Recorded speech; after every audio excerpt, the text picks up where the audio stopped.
to the Mental Music Podcast, a podcast made for teens by teens, exploring mental health from our perspective. My name's Gordon. And my name's Grace. Today we're having a special mini episode about an amazing organisation called Batia. Just a quick disclaimer before we begin. Any advice that we do give should not be considered a replacement for professional medical advice. And if you're suffering of any mental illness of your own, please go onto our website where you can find some handy links or talk to somebody that you know and trust. This episode we'll be listening to some music by Zoe Zunick. It's called The Dance. Here's the interview. So welcome to Mental Music. So who are you? Who am I? I'm Dom Greenwood. Thanks for having me on Mental Music. I was listening to your podcast last week thinking, how cool are these Year 10 students? And I'm really grateful to now be on the airwaves. So hello, everyone. For those who don't know what Batia is, Batia, I'll start with the name Batia because it's a question we get asked a lot. Batia was actually a Kazakhstani elephant, of all things. Really? Yeah, absolutely. And Batia was famous in Kazakhstan because he could speak up to, or mimic up to 20 phrases in Russian. That's crazy. It's cool. And I don't know how to speak any words in Russian. I think "niet" means no. Anyway, so I guess that was a bit of a cool story. And when we kind of started our organisation, we wanted to give a voice to the elephant in the room. So we thought it'd be apt to name ourselves after a talking elephant from Kazakhstan. So it's, I think we like to say it's Kazakhstan's second biggest export after Borat. But more to, I guess, why we exist. We all know the stats around mental health. You know, it's suicide's the leading cause of death for young Australians between the ages of 15 and 44. It's something that we want to actively try and change, and we try and do that through smashing the stigma through the sharing of lived experiences. So what I'm saying is young people sharing their own personal story around mental health in a safe and engaging way.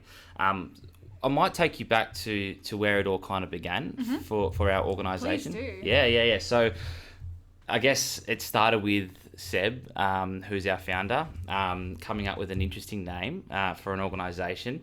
And Seb was a young guy who had his own struggles with mental ill health, and I've had my own struggles as well, and I'm someone who also has does work as a speaker for Batia. But essentially, Seb thought back, and after going through all his stuff and kind of having some really serious stuff go down in his life, he thought, what would have been the catalyst for him getting help earlier? Like, what would have kind of made him go, okay, I'm not abnormal, I'm not alone. And he thought it would have been hearing from a young, relatable male sharing their own experience around mental health. Yeah. And I guess for you, like if you heard a young, relatable female talking about her own experiences, I'm sure you'd find that quite captivating. Yeah. And I guess for him being a young bloke who hadn't, I guess, talked about that kind of stuff a lot, he thought, well, I want to change that and I want to do that for maybe the next generation. So he went back to his old school, and I think they kind of thought he was mucking around a bit. And he said, look, I want to talk to the students about mental health. And that's where it all started in 2011. Fast forward, I guess, now, as of say now, today, we've reached around 55,000 young people through structured mental health programs, which is amazing. We've trained well over 130 young people, just like myself, to share their story of hope, courage and resilience in order to inspire others. And I guess when I say inspire others, to just share that message that it's okay not to be okay. And if you do need support, there is services out there for you. So for us as an organisation, you know, you go to Brisbane State High School, right? So say we came into your school and we spoke to the whole of Year 10. We'd have, being a co-ed school, we'd have a male speaker and a female speaker just to make it a little bit more relatable. Yeah. And we'd have a really kind of fun, energetic facilitator running the program. And I guess we'd be talking about mental health content, but we don't go into huge amounts of detail because say we've got an hour with Year 10, right? We want to make the most of that hour. It's a very high energy hour. We want you guys at the end of the program to do two things, to want to have more positive conversations around mental health. So to be able to feel free to have a chat about how you're feeling, whether it be feeling great or not so great. But we also want young people who are struggling to know that there is a service for them that exists, whether that be having a chat to the school counsellor, right? Whether it be talking to their best mate, their mum, their dad, whether it be checking into the local headspace centre, visiting a GP, getting on a mental health care plan and essentially seeing a professional like a psychologist. Or it might be checking out e-services. So, we love organisations like Headspace, but they got great services online like eHeadspace or reachout.com, which is an amazing resource. Or you've got your phone lines like Kids Helpline, Lifeline. There's something for everyone. And I guess if I talk about my own experience, I had a lot of ups and downs when it came to help seeking. So I remember the first time I talked about my experiences with my friends, I was so good at putting on that mask of I've got it all together, I'm the confident guy, that they were kind of taken aback by the fact that I was someone who struggled significantly with mental ill health. And when I went to see my first psychologist, I didn't really click with her, and wasn't to do with her not being a great person, but we just didn't have that connection. And I went through my ups and downs, and I remember it would have been maybe a year or 2 years later where I finally found the psychologist that for me felt like the right fit, someone who I could gel with and just open up to and talk to. So they're the kind of things that they're the messages that we want to pass on to young people, that, hey, it's okay not to be okay. And if you do reach out for support and it doesn't work for you, that's not unusual. And there is a support service for you. It's just about, I guess the term keep on keeping on, or being resilient, or keeping at it. But, for me, I know that was crucial in getting, where I am today. And I think it's a really important message. Yeah, that's really amazing. What you do is incredible, and I do hope that you can come to our school, because I think it'll be an incredible experience for the kids in our grade and any other grade, really. Yeah. Because what you do, it's important, and it opens up kids to talking about things and breaking down that stigma, which of course we're all about at Mental Music. Yeah. And I guess what I'd like to ask is perhaps what's the structure of what you do at schools? So when you go to a school, what do you usually do? Yeah, again, the word that comes to mind, if you were to look at a Batyr at school program from afar and didn't really hear what we were talking about, you'd be like, those guys look like they're having fun. And that's essentially what we're all about. But essentially, say for example, I'll use your school as an example again, because it just seems to be logical. But if we were working with a co-ed high school, we'd go in and we'd have, a facilitator, having an awesome time, welcoming all the students in and high-fiving and talking about it, music pumping. And then we'll get into some I guess, content and talking. I'd say we'd break the ice around mental health. We know at the end of the day, mental health is something that we don't always talk about. It can be a topic that can be a bit awkward. And for me as a young male, I definitely found that to be the case. So we kind of ease our way into it, and then essentially we'll kick into the content and we'll talk about the harsh reality that we are faced with in Australia, and the fact that in your standard classroom of 30 students, of your standard classroom of 30 students, 7 will be dealing with a significant mental health issue. Of those 7, 2 will reach out for support, which leaves around 5 suffering in silence. And that's, to me, one of the key moments where you see the nature of the room, or the kind of energy in the room shift to, actually, this is something that we really need to be talking about. And then we'll introduce our first speaker, who'll talk about their own journey. And our speakers are trained to obviously share their story in a safe way. But taking the listener on a journey, like, we know stories are so powerful in a way, essentially in a way to encourage other young people to want to reach out for support if they need to. And for us as an organisation, the stories are designed to kind of share the stuff that was really hard for them, but share the stuff that what was the changing point? When did you realise that, okay, I need to get some support? And then also sharing what you do now on a regular basis. One of our we talk about 5 tips, and one of our tips is taking charge. So taking charge of your mental health. What do you do as a young person to manage your own mental health and well-being on a daily basis or a weekly basis?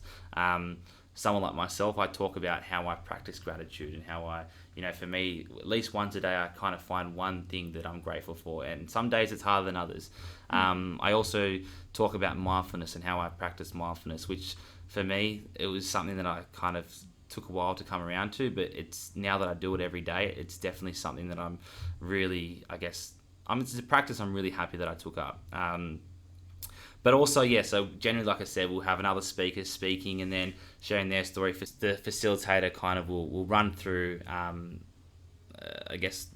the main points of the story, and highlighting, where they reached out for support and how important having that conversation with their friend was, or how important it was to not give up after the first visit to Headspace because it wasn't the right fit for them. Mm-hmm. But for others it was. And then essentially we wrap up and just have a massive kind of group photo and kind of get on our way. And we're an organisation that we want to really learn from young people.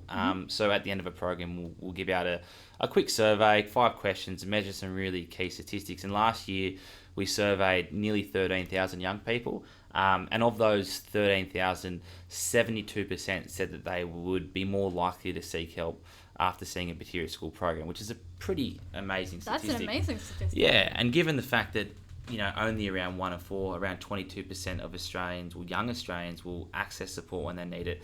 That was something that we were very proud of. And not only that, and out of those surveys, over 80% said they were highly engaged. So we're having fun, we're connecting with us as individuals. And I guess it's because we go in as young people. We know that teachers and parents and professionals play such a crucial role in the mental health and well-being of young people, but we also feel that organisations like us do as well. We are young people, we're relatable, we know what it's like, we're not that much older than the audience, and that's something that I think really resonates with the males and females that we're speaking to in high schools around Australia. Yeah. Crying and trying your best to not let them see through this mask. Can't let them see you try to survive. Please don't cry tonight. You deserve another chance. Please don't leave tonight. Tomorrow might be your day to dance. Dancing but faking it all. Doing your best not to fall. You need them to watch you succeed, even if it's not part of your dream. Please don't cry tonight. You deserve another chance. So please don't leave tonight. Tomorrow might be your day to dance. Please don't dance with your death again. Please dance for the joy of it, my friend. Please don't dance with your death again. Please dance for the joy of it, my friend. Please don't cry tonight. You deserve another chance. So please don't leave tonight. Tomorrow might be your day to dance. Tomorrow might be your day to dance.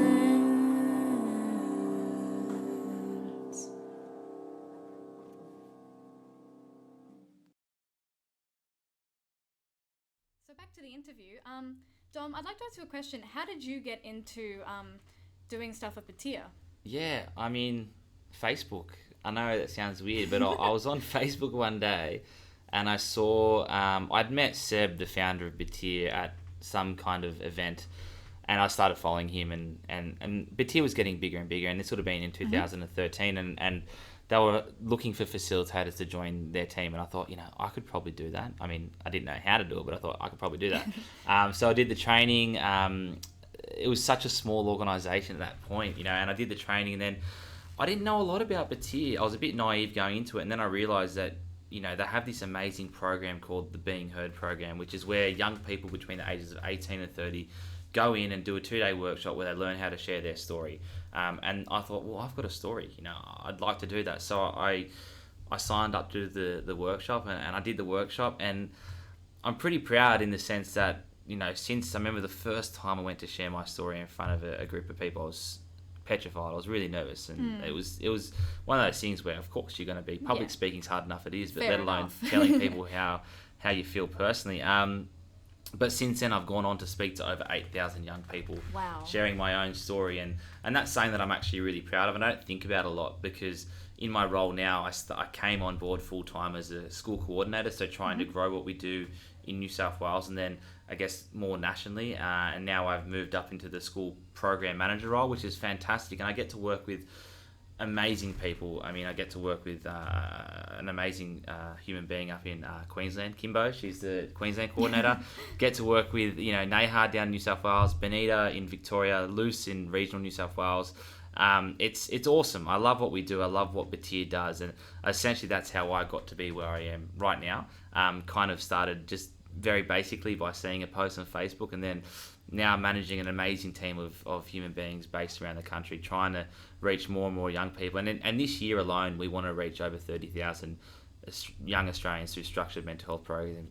Yeah, through structured mental health programs in schools. That's crazy. That's amazing. Yeah. So, do you get much do you get many students that reach out to you, and like after perhaps going to their school, do you get many that reach out to you and like say thank you and kind of things like that? So what's the feedback like from them? Yeah, it's always super positive, and I guess for me as someone in my role, I read a lot of the feedback that comes through from students. So obviously that's through the surveys that we hand out, and it really does drive home the importance of what we do. When I read a young person say, after hearing this, it made me realise that I would like to reach out for support. Or, you know, one of my favourite quotes that I read from a young person, it said, you know, if we replace I with we, even illness becomes wellness. So young people are telling us these amazing kind of things about what we do. One young person from a Queensland school actually said, "Thank you for sharing positive messages about helping with mental health, as it makes me feel that I'm not alone in this issue. It gave me a reason to smile honestly today." And I guess it's those kind of quotes that do drive what we do. But yeah, like after a program, we might get a young person that kind of emails through or hits us up on Facebook, and, you know, or comments on Instagram and says, "Hey, thank you so much for coming today." And it's always a really positive response. Yeah. That's amazing. That literally just gave me goosebumps. Oh, really? That was, yeah. That's amazing that you can like reach out to kids like that and get them to talk and get them to like talk about and break down that stigma that, as you know, surrounds mental health and all that. I must say it's been almost quite a few minutes about talking, and I think we're good. Is there anything else you wanted to add about Batir? Yeah, well, if you're a young person listening and you think, well, hey, I want to get Batir into my school, then yeah, hit us up. You know, our email is hello@batyr, spelled BATYR.com.au. If you're a young person between the ages of 18 and, you know, say 30, and you want to do the Being Heard program, then reach out as well. I guess for us as an organisation, we just want to get into more schools and reach more young people. So I guess thank you so much for having us on the show today. Thank you for being here. I can't, I guess, tell you how awesome I think you guys are. It dead set is really cool, and I'm grateful for the opportunity to kind of spread the Batir message out to more and more people. So thanks again. Thank you so much. Thank you for listening to today's episode, and if we said anything wrong or incorrect, please contact us and we'll try to rectify our mistakes. And remember, if you have any music that you'd like to send to us, please do, as we'd like to include anything on our show. Check the description for Zoe's song featured in this episode. And next up, we have an episode on school guidance counsellors and what they can provide for a student. If you like what we're doing, go on our website, mentalmusic.org, or visit our social links at mentalmusicpod. Thanks for listening.